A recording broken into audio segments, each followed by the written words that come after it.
E aí, pessoal, que é Gaia, e vamos conversar aqui sobre esses inícios do arco de Elbaf de One Piece.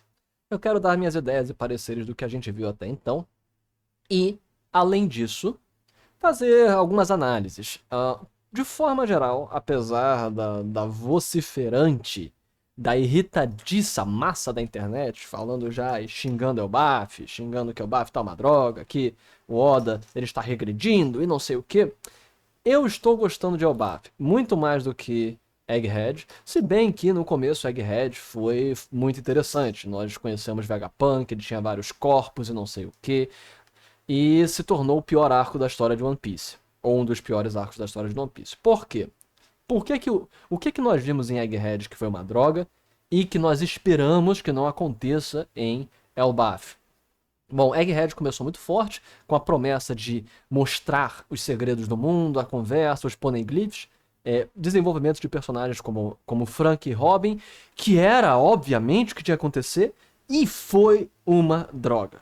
Nós tivemos um arco onde, literalmente, era para ser o fulcro, o centro de Nico Robin. Ela passou a vida inteira procurando os poneglyphs e o conhecimento do mundo, e ela encontrou o cara que tem o conhecimento de tudo e não deu em nada. Por quê?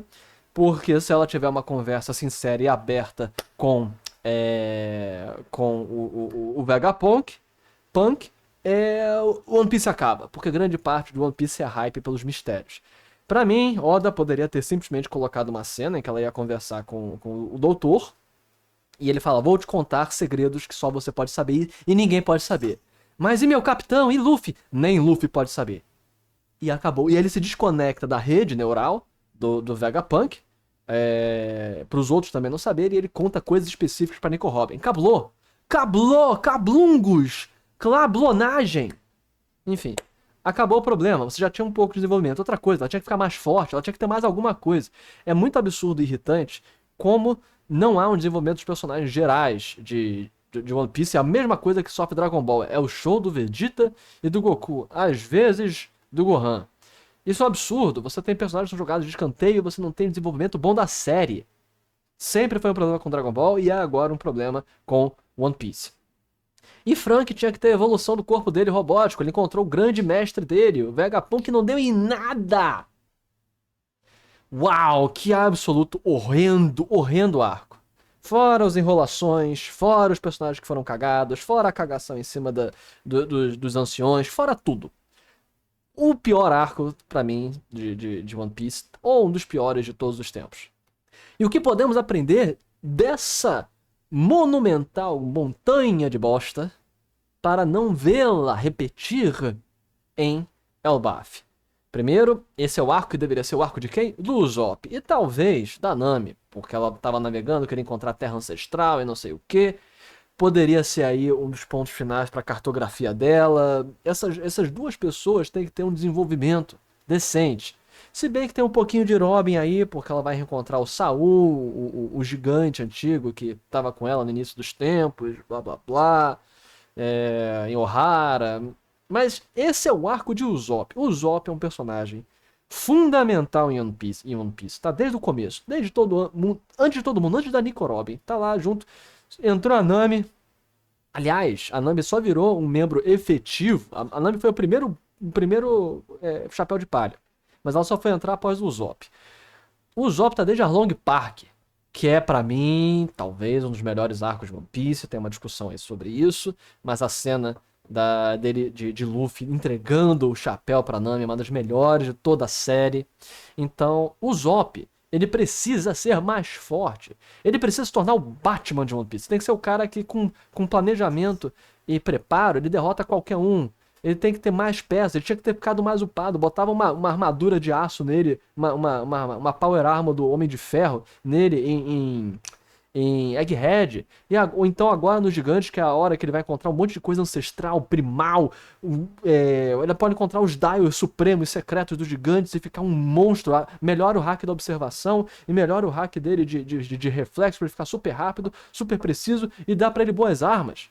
Bota pra ele trocentas milhões de armas. Vira o Hawkeye, que ele vai ter uma flecha pra tudo e consegue enfrentar e derrotar mesmo oponentes muito mais fortes do que ele se ele tiver preparo. É isso que tem que ser o Usopp. E ele tem que virar um nobre guerreiro do mar, que é isso que ele sempre quis. Essa é a saga dele. Então, não desenvolver o Zop vai ser uma das piores coisas possíveis desse arco. Que já tá caminhando para isso, porque começou o arco com ele todo cagado e perdendo pra um gato, sendo espancado por um gato. Então, já começou mal. Fora isso, nós temos aí, precisamos de ver uma relação definitiva com o posicionamento final das forças desse mundo. Elbaf é a última ilha que falta para nós vermos qual é o posicionamento para a guerra final. Então, isso não pode ser cagado pelo Oda. O último lugar que falta para ser demonstrado é Elbaf, a Lua, que é o Neo, tá até lá em cima, tá até agora lá na Lua, e talvez descobrir que existe mais uma civilização submarina. Talvez. Se bem que já tem os homens peixe, Shirahoshi, que é a arma secreta que invoca todas as serpentes gigantes, todos os senhores do mar, que já é uma força imensa na guerra. Que, aliás, ela vai ter que se posicionar e nós temos que ver como é que o Oda vai trabalhar sobre isso. Mas especificamente sobre Elbaf, é necessário que se identifique como que Elbaf vai se posicionar na guerra, quão forte realmente são os gigantes e como Loki se integra nisso tudo. Como acredito que deve caminhar ou que pode caminhar essa saga? Nós já vimos Loki e vimos que ele é muito forte. Ele tem 2 bilhões e 800 de bounty e que é muito próxima do Luffy. Então nós temos um poder parecido com o do Luffy, lembrando que a bounty do Loki é especial. Nós não sabemos o que isso quer dizer. Talvez seja até mais, efetivamente, uma bounty maior do que o do próprio Luffy. 2 bilhões e 800 pode ser 3 bilhões e meio, 4 bilhões, vai ver se aproxima de Kaido. Então, nós temos que esperar para ver o que vai acontecer. Há duas grandes possibilidades, Loki como vilão ou Loki como aliado. Talvez exista um outro grande vilão secreto, talvez o próprio... nós temos a movimentação dos almirantes, talvez os almirantes sejam um vilão secreto aí, seja uma batalha de fato contra almirantes. Loki pode ter sido preso por Shanks, e aí pode ser, na verdade, uma batalha entre Shanks e Luffy, e que Loki, na verdade... tenha bons motivos para tentar fazer o que fez, então ele não é um vilão propriamente dito, ele talvez seja um anti-herói. E aí nós tenhamos uma situação onde Shanks fala: eu não posso permitir que você libere Luffy.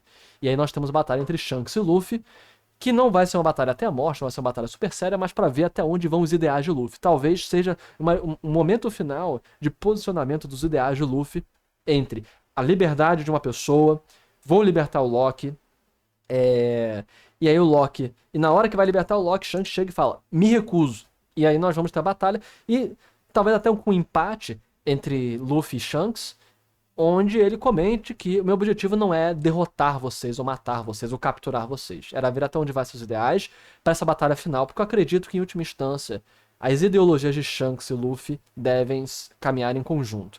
E provavelmente deve ter uma aliança entre Shanks e Luffy, porque a batalha final está muito difícil. Nós temos os anciões, nós temos a Cross Guild, nós temos o pirata, o Blackbeard, então nós temos assim uma batalha final muito complicada. Então eu acho interessante qualquer um dos caminhos. Loki como vilão que tem que ser derrotado, talvez uma rematch, uma batalha de volta entre Shanks e Loki, se bem que eu não vejo Loki ganhando de Shanks, porque Shanks ficou mais forte nesses últimos 6 anos que o gigante foi preso. E Loki parece que ficou mais fraco. Se você ficar 6 anos parado num lugar, sentado com a bunda no chão, eu acho que Loki ficou mais fraco. Mas quem sabe? Vai ver o poder dele, tem pego a fruta mística do Deus do Sol, que ele absorve a energia do Sol. É tipo o Super-Homem, tá durante 6 anos absorvendo a energia do Sol e agora ele é um monstrão ainda mais forte do que era. Não sei. Eu não sei, gente, eu não sei. Então vamos pensar aqui e ver o que vai acontecer. Pelo que a gente viu até então, nós vimos o Gigante dos Bonecos, que é só um arco inicial. Muita gente ficou irritada, porque nós temos Luffy fugindo em cima de um gato, não sei o que. Galera, parem de serem chatos. Tem gente sendo muito chata, dizendo que o Luffy fugiu do gigante bucha. O gigante bucha dos bonecos, que o Luffy podia ter dado um tapinha e o gigante caía. Gente, Luffy nunca foi muito de enfrentar bucha. Luffy é pela aventura. Ele subiu, ele viu um gato gigante e falou: meu Deus do céu, vou subir no gato, subiu no gato. Gente, One Piece é muito aventura aleatória da cabeça do Luffy. Se você quer algo pensado metodicamente, não é esse anime. vai ver Goblin Slayer. Você quer ver aventura metodicamente pensada? Vai ver Goblin Slayer, vai ver o anime da Gosminha, vai ver essas coisas, porque não é One Piece. One Piece, os caras chegam no novo mundo, numa nova ilha, aleatoriamente andam até dar cagada, e até subitamente o boss da ilha aparecer e eles enfrentaram o boss. É isso que é One Piece. É isso que é One Piece, galera. Então, Luffy sempre foi assim. E ele não tá fugindo dos caras, ele tá explorando. Se o cara fosse qualquer oponente minimamente complicado ou apresentasse um mínimo de perigo pra Luffy, Luffy ia parar e derrotá-lo. É isso que ele faz. Quando ele vê um oponente real, ele para e conversa com o cara ou enfrenta o cara, como é Loki. Loki, ele tá conversando com o Loki, tentou socar Loki, não sei o que. Então é isso. Contra o gigante do boneco, que ele derrotaria com um tapa molhado em cima do gigante do boneco, ele tá nem aí, então ele foi explorar. Então, mais ou menos isso. E o ponto final, nós temos uma volta para a nostalgia com Nico Robin, com o cabelo dela, que é interessante, mas pra mim só demonstra uma perda muito grande da arte de One Piece, onde os personagens foram moificados, que é um termo onde basicamente fica parecendo criancinha. Se você for comparar Nico Robin com atual, com pré-time skip, antes do pulo temporal, Deus, que mulher bonita, que mulher perfeita, maravilhosa. Lembre-se, Nico Robin tá quase com 40 anos. Tipo, e ela tá com cara de 15. Botaram uma cara de 15 anos nela, cara. Pelo amor de Deus.